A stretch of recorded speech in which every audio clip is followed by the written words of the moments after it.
fue al cielo porque creía en el cielo, ¿no? O frasecitas que decimos de Dios que luego no son muy precisas, ¿no?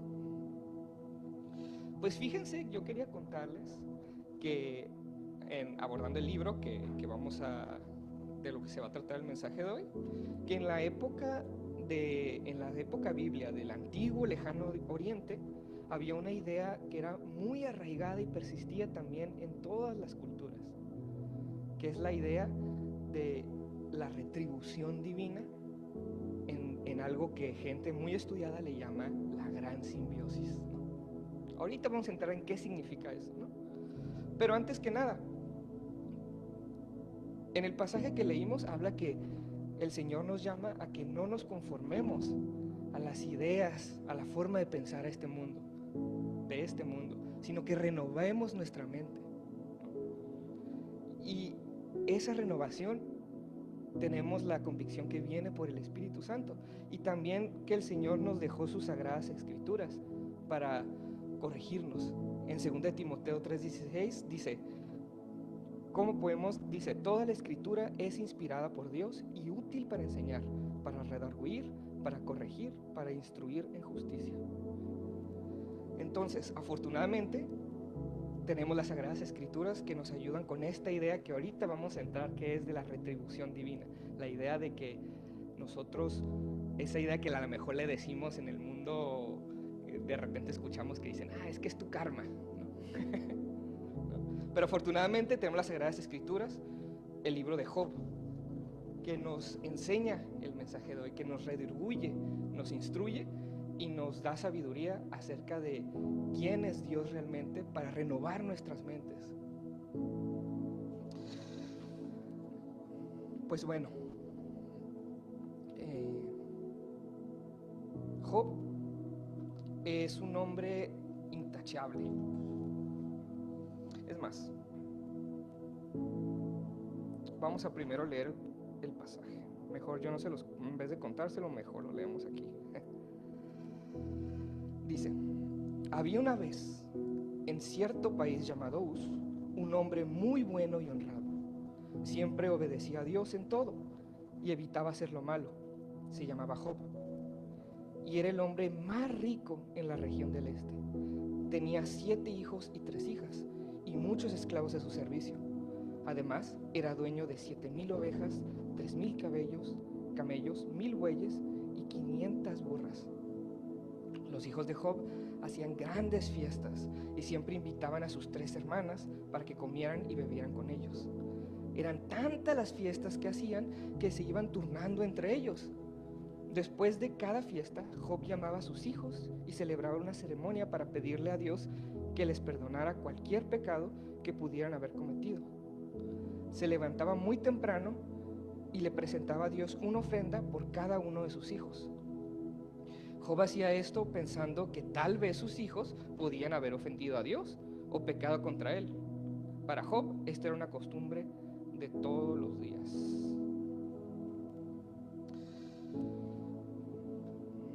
En las escrituras, en este libro, en el libro de Job, que por cierto, les pido, pero no mejor, les ruego que en sus casas lean este libro completo, porque en una predicación 35 minutos pues no podemos abarcar toda la riqueza y la sabiduría que tiene este libro, ¿no? Y este es un libro que yo considero que es esencial y es muy rico en sabiduría. Pues bueno, Job es una persona intachable. El autor nos lo presenta como alguien que representa lo que era considerado en su época lo mejor de lo mejor. Tenía dinero, tenía prosperidad, tenía muchos hijos, tenía mucho ganado y además era piadoso. Pero en su pensamiento si ponemos atención, denotamos algo muy interesante, una pequeña grieta ahí curiosa. Si puede poner la primera imagen, por favor. Gracias. Ok. Aquí es donde entramos en el tema de esto que les digo de concepto de la retribución divina o la gran simbiosis. ¿Qué es esto? Básicamente, antes, en el mundo antiguo, en las otras culturas paganas, no nomás fuera de Job, que claramente obedece al único Dios, al Señor, se pensaba que los dioses habían creado básicamente a la humanidad para que chambearan por ellos. Y que entonces en ese proceso las personas al alimentar a los dioses, al mantener una piedad ritual, los mantenían a los dioses contentos, y los dioses, en cambio, casi que por obligación, daban bendiciones, los protegían, ¿no? Eso es lo que le llaman la gran simbiosis, porque significa que básicamente para las personas en ese entonces entendían que había una relación entre los dioses y la humanidad, como de yo hago algo por ti y mañana tú haces algo por mí, ¿no? Esto, y lo que es el motor de esto, es lo que hoy le voy a llamar el principio de retribución. ¿Qué es eso? Que es el motor que mueve la idea, que mueve todo este sistema de pensamiento. ¿Qué es esto? Es básicamente que al bueno le va bien y al malo le va mal. Así de simple, ¿no? Sin muchos grises ahí, ¿no? ¿Y qué tiene que ver esto con lo que comenta Job, ¿no? Que lo que dice en el libro, que él hasta hacía sacrificios en caso de que uno de sus hijos haya pecado, pues no vaya a ser, ¿no? Pues resulta que en el mundo antiguo, como tenían en cuenta esta idea, ellos también, además de esto, pensaban que los dioses no se revelaban de manera muy clara muchas veces, y eran dioses, eran como una persona. No sé si ustedes conozcan a alguna persona que como que tienen que irse de puntitas cuando hablan con la persona, porque no vaya a ser que se vaya a enojar, que digas algo que se vaya a ofender y no lo habías pensado y lo ves así, pero lo dices y la persona se enoja y dices, ya valió. Pues así veían ellos a los dioses, así pensaban que eran los dioses. Entonces, ¿y por qué pensaban así? Porque hacía sentido. Decían, si de repente yo mantuve todo y me fue mal de todas formas, seguramente algo debía haber hecho y lo hice enojar, ¿no? Aunque yo no entienda, pero así son los dioses, son medios caprichosones, ¿no? Entonces Job, en su contexto, en su mundo, parece que aplicaba esta idea un poquito en cómo entendía a Dios, ¿no? En el que dice que ve a Dios como alguien que dice que para mantener esa pureza, decía que incluso hacía sacrificios, no ni siquiera por pecados cometidos, sino en caso de que haya uno de ellos, y aparte en favor de sus hijos. O sea, no vayan ellos a ver sin que yo me dé cuenta, o alguien hecho algo que merezca que Dios se vaya a enojar, ¿no? Entonces, continuamos con la lectura.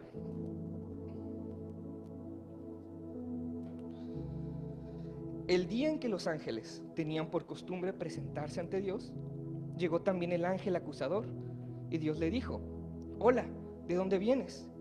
Y éste le contestó, vengo de recorrer toda la tierra. Entonces Dios le preguntó, ¿qué piensas de Job, mi fiel servidor? No hay en toda la tierra nadie tan bueno como él. Siempre me obedece en todo y evita hacer lo malo. El ángel acusador respondió, por supuesto, pero si Job te obedece, es puro interés. Tú siempre lo proteges a él y a su familia, cuidas todo lo que tiene y bendices lo que hace. Sus ovejas, vacas llenan la región, disculpen. Pero yo te aseguro que si lo maltratas y le quitas todo lo que tiene, te maldecirá en tu propia cara. Entonces Dios le dijo al acusador, muy bien, haz lo que quieras, con todo lo que tiene, pero a él ni lo toques. Dicho esto, el ángel se marchó. Un día, mientras los hijos y las hijas de Job celebraban una fiesta en casa del hermano mayor, llegó un mensajero a decirle a Job, unos bandidos de la región de Saba nos atacaron y se robaron los animales. Nosotros estábamos arando los bueyes mientras los burros se alimentaban por allí cerca. De repente, estos bandidos comenzaron a matar gente y solo yo pude escapar para darle la noticia. Todavía estaba hablando ese hombre cuando otro mensajero llegó y le dijo a Job, un rayo acaba de matar las ovejas y a los pastores. Solo yo pude escapar para darle la noticia. No terminaba de hablar ese hombre cuando otro mensajero llegó y le dijo, 3 grupos de bandidos de la región de Caldea nos atacaron, mataron a los esclavos y se llevaron los camellos. Solo yo pude escapar para darle la noticia. todavía estaba hablando ese hombre cuando un cuarto mensajero llegó y le dijo: Job, todos sus hijos estaban celebrando una fiesta en casa de su hijo mayor. De repente vino un fuerte viento del desierto y derribó la casa. Todos sus hijos murieron aplastados. Solo yo pude escapar para la noticia. En cuanto Job oyó esto, se puso de pie y rompió su ropa en señal de dolor. Luego se rasuró la cabeza y se inclinó hasta el suelo para adorar a Dios. Y dijo: nada he traído a este mundo y nada me voy a llevar. Bendigo en Dios cuando da y bendigo a Dios cuando quita. Y a pesar de todo lo que había sucedido, Job no ofendió a Dios ni le echó la culpa. El día en que los ángeles se reunían con Dios, el ángel acusador se presentó y Dios le dijo de nuevo: hola, ¿de dónde vienes? Y el acusador contestó: vengo a recorrer toda la tierra. Entonces Dios le preguntó: ¿qué piensas de Job, mi fiel servidor? Hay en toda la tierra nadie tan bueno como él. Siempre me obedece en todo y evita hacer lo malo. Y me sigue obedeciendo, a pesar de que me convenciste de hacer mal sin ningún motivo. Pongan atención a eso. El ángel acusador le contestó: mientras aún no lo hieran donde más le duele, todo va a estar bien. Pero si de salvar la vida se trata, el hombre es capaz de todo. Te aseguro que si lo maltratas, te maldecirá en tu propia cara. Dios le dijo: muy bien, dejaré que lo maltrates, pero no le quites la vida. En cuanto el acusador se marchó, llenó a Job con llagas en todo el cuerpo. Por eso Job fue a sentarse sobre un montón de ceniza y todo el día se lo pasaba rascando con una piedra. Su esposa fue a decirle: ¿por qué insistes en demostrar que eres bueno? Mejor maldice a Dios y muérete. Pero Job le respondió: no digas tonterías. Si aceptamos todo lo bueno que Dios nos da, también debemos aceptar lo malo. Y a pesar de todo lo que le había sucedido, Job no pecó contra Dios diciendo algo malo.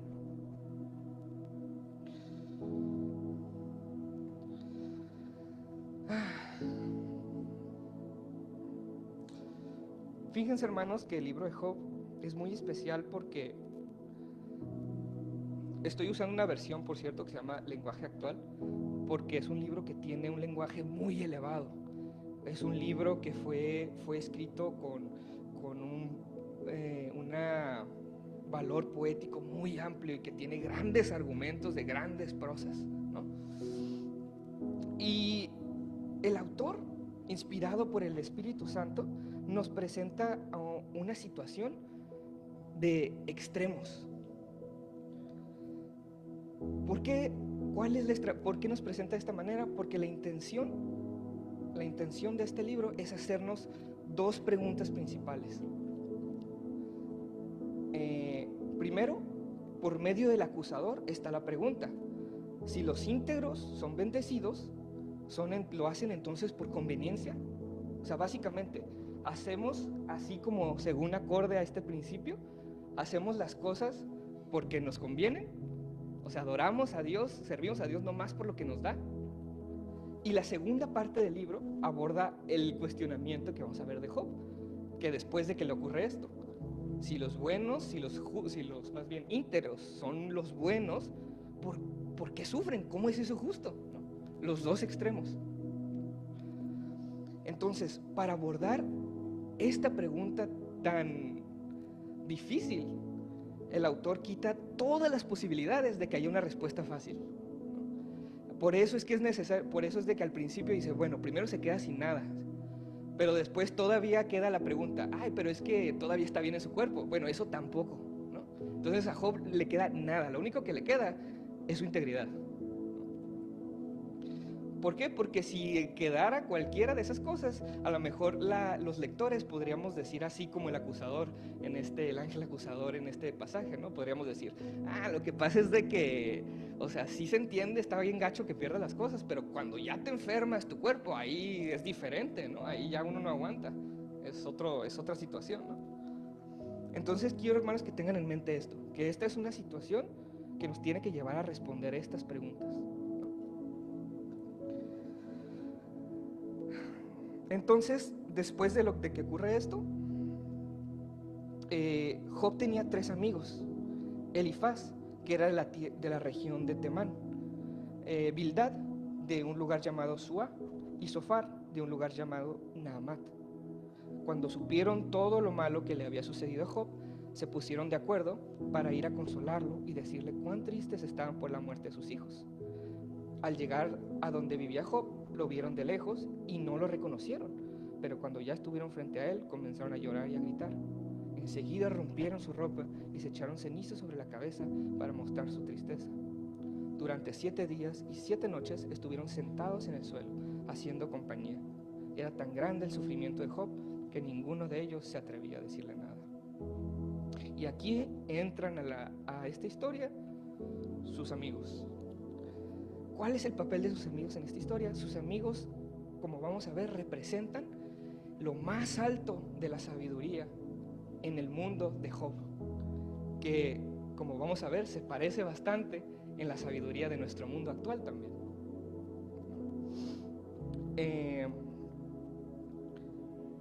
Entonces, ahora sí, entonces abordando a lo mejor un poquito más esto para tenerlo en mente mientras continuamos. Entonces dijimos, el principio retributivo de que yo doy algo, recibo algo, básicamente asume este triángulo como de balance en orden, ¿no? Que se los puse aquí para, yo creo que lo hace un poquito más claro, al menos a mí me ayuda, ¿no? Que dice, primero, Dios es justo, ¿no? Asumimos todos, damos por hecho que Dios es justo, eso es una verdad, ¿no? 2, Job es íntegro, ¿no? Y 3, la retribución es verdadera, por lo tanto, Job recibe lo que merece por ser íntegro, ¿no? ¡Pum! Todo esto, ok, muy bien. Es más, parece muy lógico, ¿no? No hay falla en esta lógica, básicamente. Pero ¿qué pasa cuando, pum, le metemos el sufrimiento y la injusticia aquí? Es algo así como cuando una persona que está completamente sana, de repente, tiene cáncer. Nos decimos, entonces, ¿de qué sirvió todo lo demás, no? O sea, ¿que no las personas sanas nos enferman? O sea, si se cuidó tanto tiempo, ¿no? De repente esta lógica se rompe, ¿no? De repente, entonces vamos a ver en el libro, continuando con Job, cómo toda la exposición, tanto de Job como de sus amigos, tienen que ceder a alguno de estos puntos para poder acomodar el sufrimiento, porque si no, uno de estos se vuelve ilógico. Ahorita vamos a regresar a esto, ¿no? Entonces Job básicamente se rompe. Después de 7 días,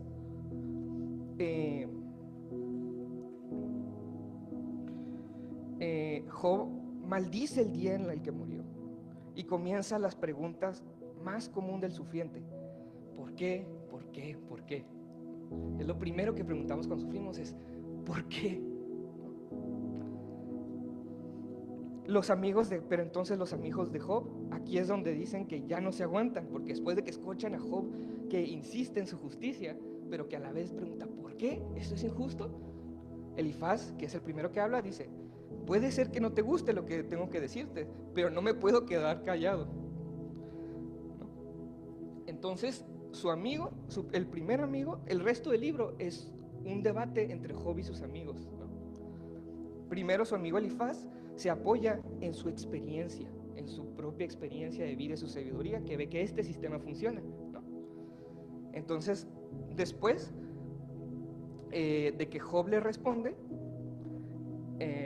y Job le responde básicamente que siente como si Dios lo estuviera vigilando, como si, o sea, Job llega al punto donde pide básicamente, déjame en paz. O sea, ¿yo qué hice? O sea, yo de todos modos hice lo mejor que pediste y lo mínimo que pudiste haber hecho es simplemente dejarme en paz. ¿Por qué me estás monitoreando? Es decir, ¿no? Y entonces Bildad responde ahora con la sabiduría de la tradición, ¿no? Lo que siempre se ha pensado, que él dice, y después Sofar en blancos y negros. Todos sus amigos se recargan a abandonar esta arista, porque ellos dicen, Dios es justo, la retribución es verdadera, por lo tanto, ¿puede poner la siguiente, por favor? Job no es íntegro. Para que esto se mantenga, si Dios es justo y la retribución es verdadera, entonces Job tiene que haber hecho algo malo.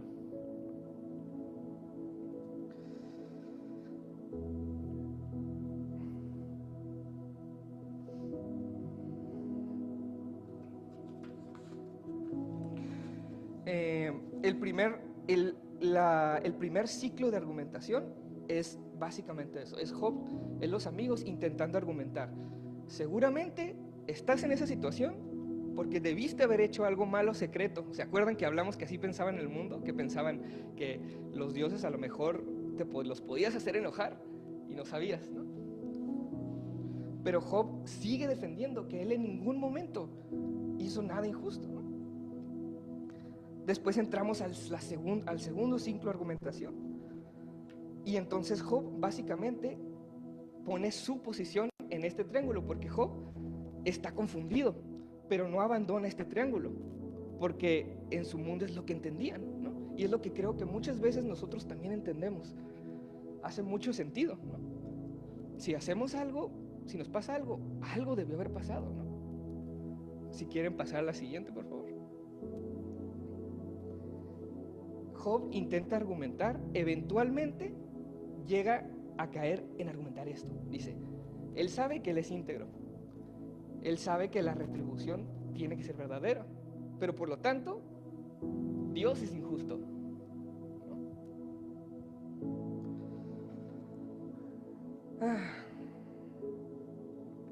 Creo que esa pregunta del por qué y pensar Dios es injusto, muchos nos los hemos hecho. Incluso yo me identifico mucho con Job porque yo he estado muchas veces en ocasiones en las que,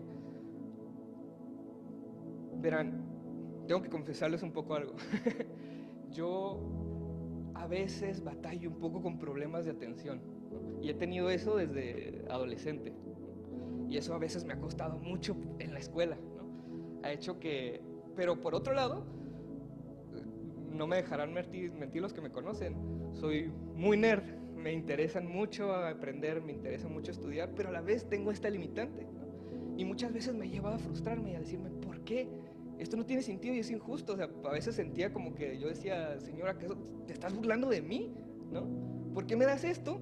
Pero a la misma vez me pones esta limitante. No tiene sentido y yo no hice nada. Yo así nací, ¿no?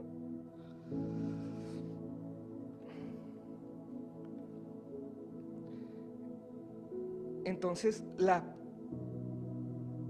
al asumir, y entonces en mi mente, creo que este es un ejemplo en que en nuestra mente asumimos este triángulo, ¿no? Una vez que se radicalizan, que llegan en sus posiciones, Job dice, ¿saben qué? Llega el punto donde entonces él les dice a sus amigos, ustedes no me ayudan de nada, todas sus explicaciones ya les he escuchado, yo sé que yo no hice nada malo, lo mantengo. Entonces dice, ¿saben qué? Si quieren ser sabios, mejor ya no digan nada. Les dice, cállense y déjenme a mí preparar mi defensa ante Dios, ¿no? Entonces, a este punto, continúa el debate hasta que básicamente sus amigos se quedan sin argumentos. Después, en el capítulo 28, hay un intermedio en el que el debate, imagínense que si esto fuera una obra de teatro, es el momento donde hay un intermedio y entonces llega el narrador y se inserta de esta manera.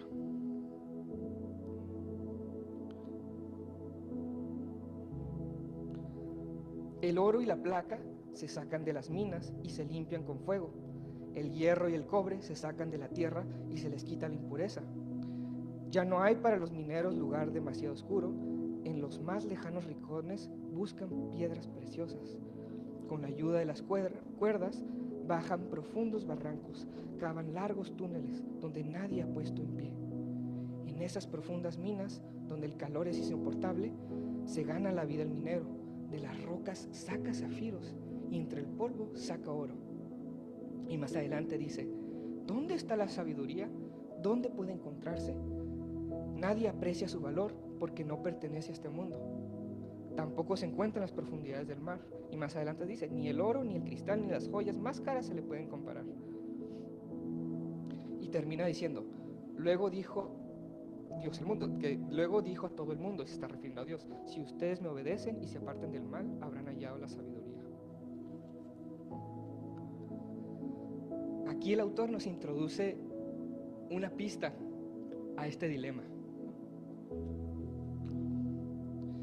En la pregunta de si Job está haciendo por retribución, parece que hay una grieta ahí, que es la sabiduría.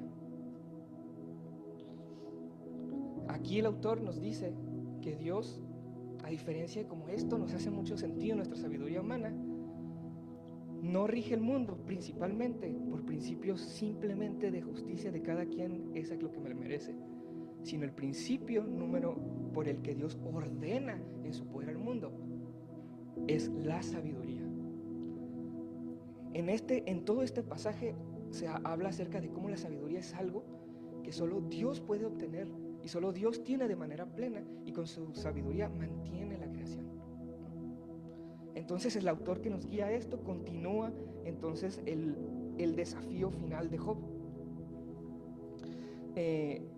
Job, en su argumentación, reanudando, empieza a notar algo en la argumentación de sus amigos. Sus amigos, al defender este sistema, básicamente lo que le estaban intentando convencer es decirles: ¿sabes qué? Como así es como funcionan las cosas, el problema es que si tú simplemente reconoces que hiciste algo malo, aunque tú creas que no lo hiciste, pero intentas, te arrepientes y regresas a mantener el ritual correcto, Dios te lo va a regresar. Tú renuncia a esa pretensión, no seas orgulloso, le decían, ¿no? Pero entonces Job, aquí es cuando en el capítulo 31 los acusa de ser unos mentirosos, porque se da cuenta que lo que le están pidiendo a Job es que, aunque él no genuinamente se sienta que hizo nada malo, de todas formas, con tal de obtener sus cosas de regreso, haga lo que la tradición dice que tiene que hacer, ¿no? Básicamente sus amigos están siendo los voceros del acusador al principio, y son los que mantienen el dilema, intentando llevar a que si Job cediera a lo que dicen sus amigos, Job estaría probando que su motivación última sí es simplemente recuperar sus cosas. Pero Job no se rompe a pesar de esto, ¿no? Entonces, como Job dice: ¿saben qué? Ustedes no me ayudan, mejor se olvida de los consejos de sus amigos, dice: yo voy a armar mi propia defensa. Lo que hace Job es algo muy interesante, ¿no? En el capítulo 31, Job hace toda una lista de pecados que no hizo. Esto es una estrategia en su mente legal para forzar la mano de Dios. ¿Por qué? Porque Job lo que dice es lo siguiente. Dice: ok, este principio es así, yo creo que no es justo porque sé que no hice nada malo y lo único que me queda es mi integridad. Él se mantiene en que sus fuerzas están en su integridad, porque ya no me queda nada más que perder. Y ¿sabes qué? Como no tengo nada más que perder, dicen estos pasajes que Job dice que arriesgo mi vida, no me importa, ¿no? Y entonces lo que Job, al plantear esa lista de cosas que no hizo, entonces Job, que también está harto del silencio de Dios, que dice: ¿por qué no dices nada? Job entonces pone sobre la mesa: si no me castigas, si en este momento no me matas por todas las cosas que hice, entonces estás admitiendo que yo estoy en la razón y estoy sufriendo sin razón alguna, ¿no? Pero entonces, si entonces te apareces y hablas, entonces igual me estás vindicando. Entonces regrésame a este punto mi posición de justo. Porque a este punto Job ya no le interesaba recuperar sus cosas y se dio cuenta que sus amigos eran lo único que pensaban. Entonces a este punto, la primera cuestión de si Job lo hacía de manera desinteresada se resuelve. La pregunta del acosador termina resuelta en la primera parte. Job, a pesar de los argumentos de sus amigos, a pesar de perderlo todo, se demuestra que él no lo hace porque quiere esas cosas, y él pierde toda esperanza de recuperar sus cosas. Pero lo que a Job sí le queda, y lo que él quiere recuperar, no es restauración, es vindicación. Lo que Job quiere es que Dios ante él y su comunidad reconozca que está en lo correcto, que él es justo y que no hizo nada malo, ¿no? Pero entonces el reto de Job, en cierta manera, es todavía más fuerte y más grave que el reto del ángel acusador, ¿no? Porque Job lo que está implicando es que si él está en lo correcto y fue tratado de manera injusta, y entonces Dios, como dice en sus prosas, que pensaba leer, pero es mucho tiempo,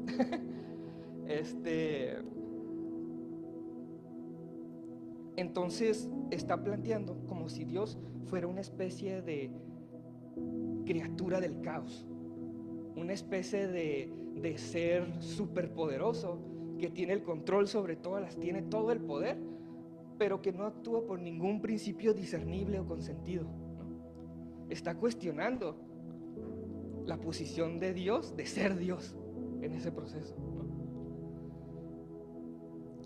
Pero entonces entonces queda en el aire. Entonces cuando queda en el aire, queda la tensión en el texto de Job intentando forzar la mano de Dios para que le responda. Está intentando usar el silencio de Dios en su propia contra, ¿no? Dice, si te quedas, si no me dices nada, entonces me diste la razón, ¿no? Entonces en la narración rompe un cuarto personaje, Eliú. Si quieren pasar a la siguiente.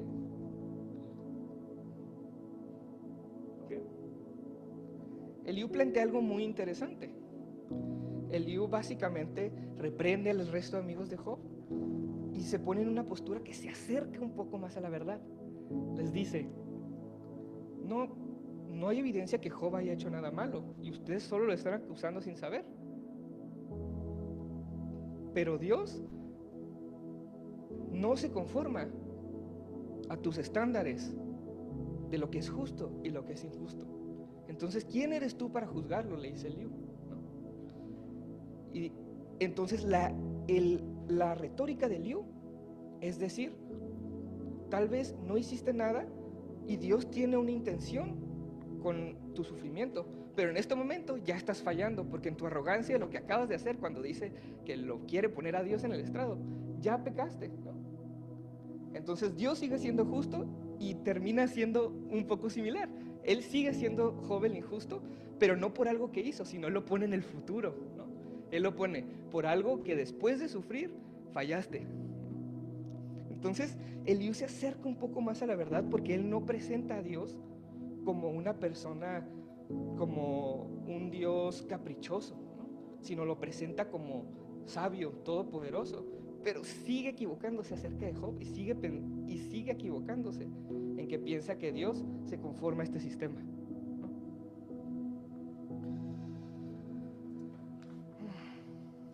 Pero entonces cuando está en esta tensión y la pregunta si Dios va a tomar el cuestionamiento de Job, llegamos a Job 38, que es entonces cuando Dios responde.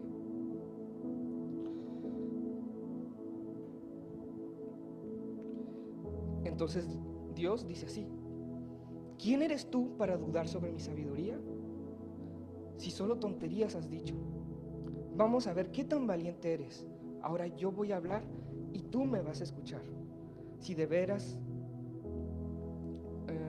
sabes tanto, dime dónde estabas cuando puse las bases de la tierra.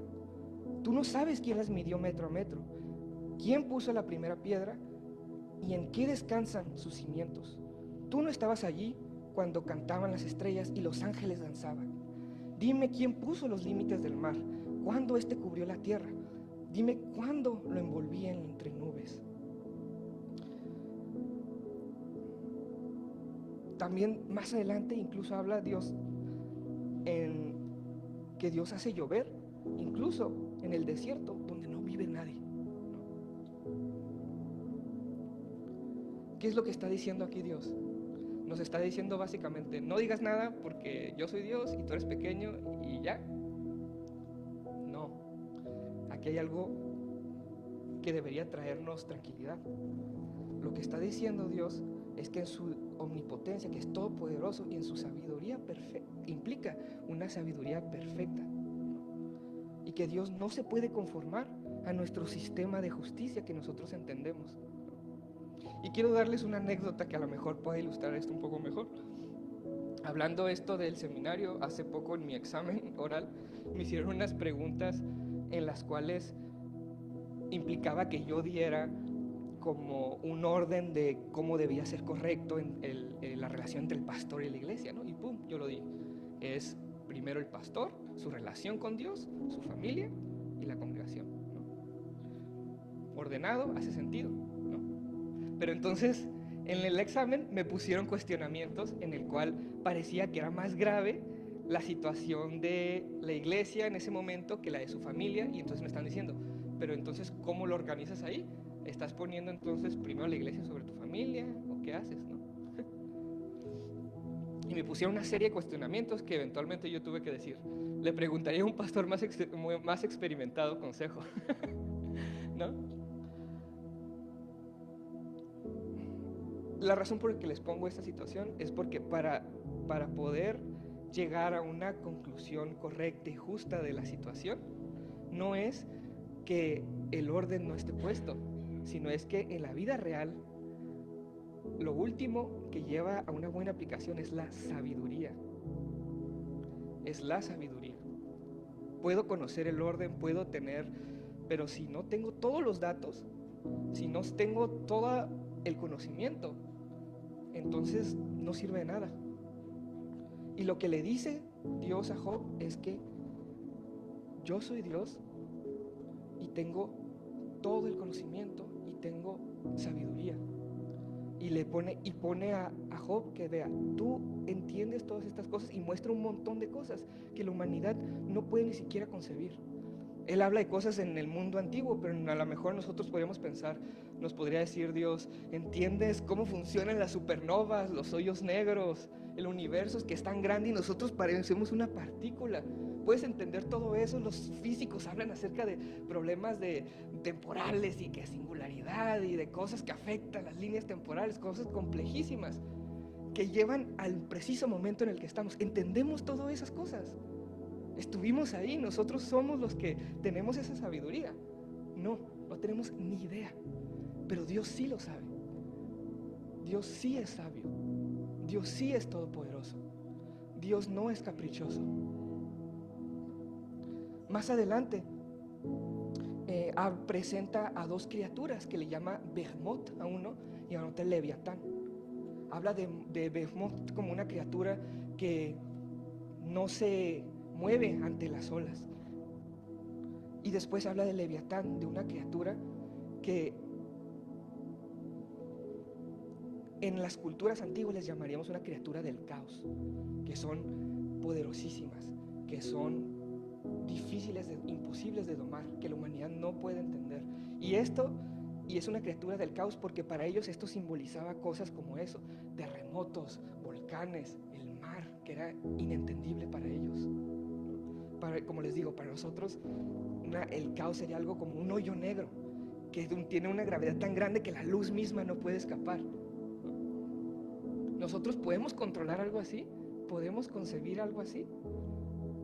Pues dice aquí Dios en su discurso que Él creó a Leviatán, Él creó a Behemoth y Él lo tiene bajo control. Y si antes Job lo acusó de ser una criatura del caos, dice, fíjate que no, fíjate que yo tengo el control sobre esas criaturas del caos, y para mí eso que para ti no lo puedes ni concebir y ni siquiera lo puedes controlar, es mucho más pequeño, es nada para mí.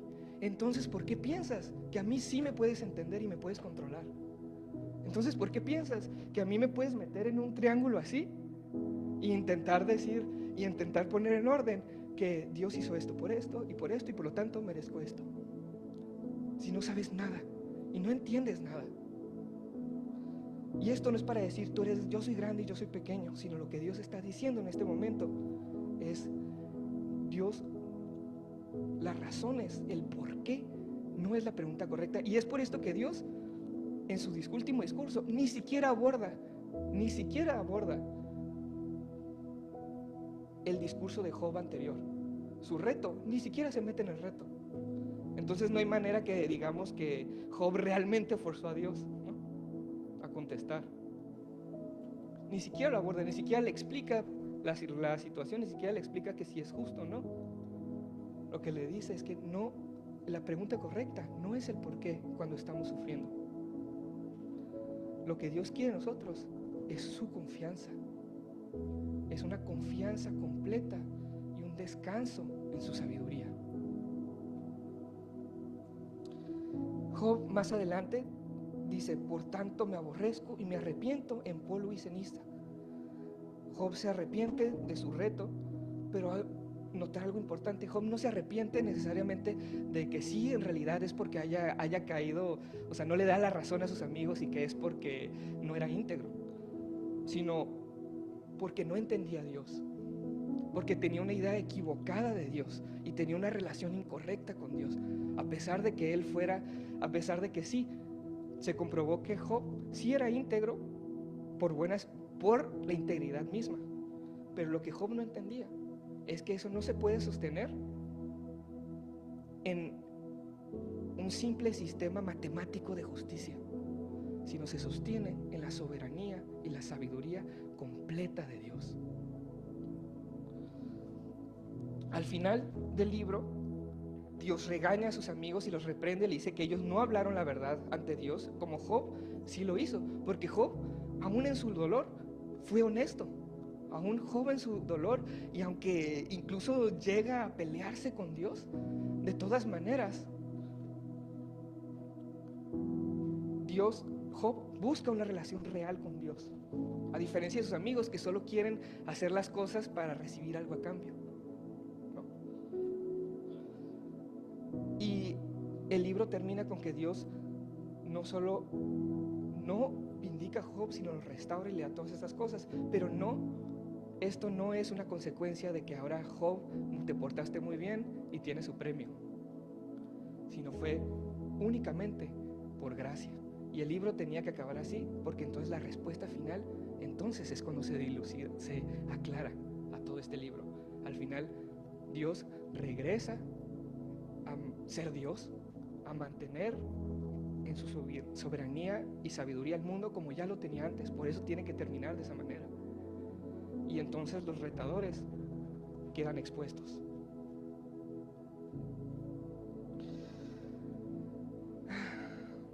Hermanos, Dios no necesita ser defendido. Es más, podríamos decir que incluso es un poco insultante, porque Dios no es sabio y es justo. De Dios emana la justicia, de Dios emana la sabiduría. En el Nuevo Testamento, Jesús es también confrontado con las preguntas de ese principio de retribución. Cuando sus discípulos, en la Biblia dice así: al pasar Jesús vio a un hombre ciego de nacimiento y le preguntaron sus discípulos diciendo: Rabí, ¿quién pecó, este o sus padres, para que haya nacido ciego? Otra vez, una pregunta muy tipo Job, ¿no? Es un dilema, porque dice: si pecó él, o sea, si pecaron sus padres, entonces ¿por qué él está sufriendo algo que no se merece? Porque él no lo hizo. Pero si pecó él, ¿cómo es posible si él es ciego de nacimiento, ¿no? Pero entonces, al igual Jesús, al igual que en Job, no responde lo que ellos quieren escuchar, sino lo que necesitan escuchar. Que les dice: no pecó este, ni sus padres, sino para que las obras de Dios se manifiesten en él. Me es necesario hacer las obras del que me envió. Entre tanto que el día dura, la noche viene cuando nadie puede trabajar. Entre tanto que estoy en el mundo, luz soy del mundo. Dicho esto, escupió en la tierra e hizo lodo con la saliva y untó con el lodo los ojos del ciego.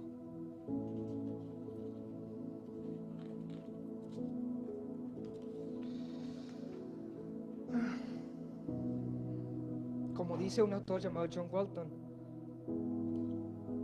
Dios no nos llama a que miremos al pasado y busquemos explicación a nuestro sufrimiento, porque esto no es posible, no es necesario.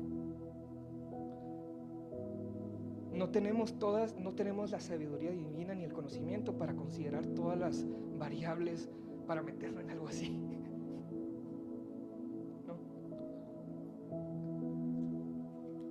no debemos mirar al pasado, sino lo que hizo Jesús con ese hombre es hacerlo mirar no al pasado, al porqué, sino al futuro, a un propósito. Eso es lo que tenemos que pensar. Y regresando a la anécdota que yo les platicaba acerca de mis preguntas, por ejemplo, con esta situación mía, y porque este mensaje para mí, porque el libro de Job a mí me confronta tanto, es que me identifico mucho con este pasaje, y yo creo muchos de ustedes también, hermanos, en situaciones de dolor y sufrimiento que no pueden entender, con lo que dice en 2 Corintios el apóstol Pablo, y con esto termino. Dice: y para que la grandeza de las revelaciones no me exaltase desmedidamente, me fue dado un aguijón en mi carne, un mensajero de Satanás que me abofetee, para que no me enaltezca en sobremanera, respecto a lo cual 3 veces he rogado al Señor que lo quite de mí.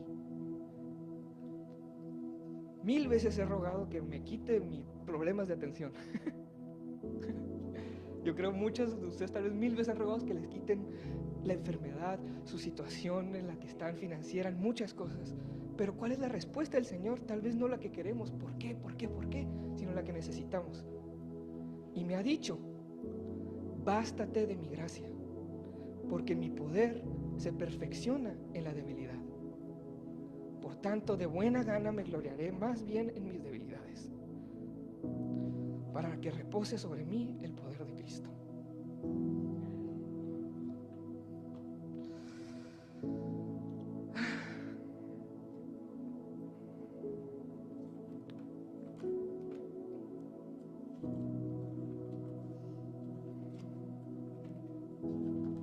Me gustaría terminar con un salmo y quisiera que lo convirtiéramos en nuestra oración en este momento.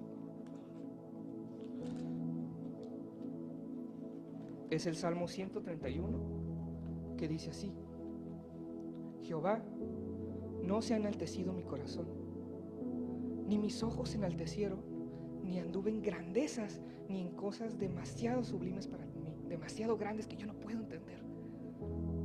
En verdad que me he comportado y he acallado mi alma. Como un niño destetado de su madre, como un niño destetado está mi alma. Espera, oh Israel, que ahora es la Santa Iglesia Universal, en Jehová, desde ahora y para siempre. El altar está abierto, hermanos, y oremos. Señor, tú conoces nuestros corazones, conoces nuestra vida. Sí, Señor, pero es mucho más que eso.